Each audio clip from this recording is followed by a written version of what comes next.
रामकृष्ण हरी या लोकांसाठी त्यांचे मनच असते शत्रू, हा एक गीता उपदेश आहे.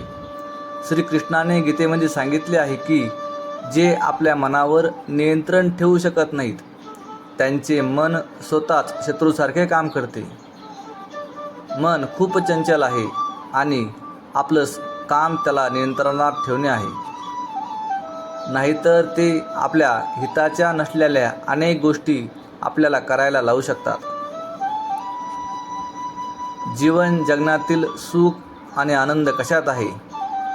गीता उपदेशात श्रीकृष्ण म्हणतात, गीतेनुसार माणूस त्याच्या श्रद्धेने निर्माण होतो. तो ज्यावर विश्वास ठेवतो तो बनतो.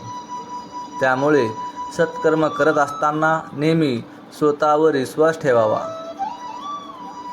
गीतेत असे लिहिले आहे की प्रत्येक व्यक्तीचे मन अशांत असते. चंचल मनावर नियंत्रण ठेवणे हे खूप अवघड काम आहे, पण सरावाने ते नियंत्रित करता येते. म्हणून प्रत्येक व्यक्तीने ध्यानाद्वारे मनावर नियंत्रण ठेवण्याचा प्रयत्न केला पाहिजे. श्रीकृष्ण म्हणतात, कुणासोबत चालण्याने आनंद मिळत नाही आणि ध्येयही नाही. म्हणून माणसाने नेहमी एकटेच चालले पाहिजे. त्याच्या कर्मावर विश्वास ठेवला पाहिजे.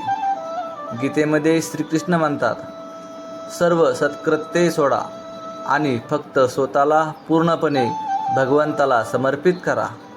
मी तुला सर्व पापापासून मुक्त करीन. दुःख कुरवाळीत बसू नका. रामकृष्ण हरी.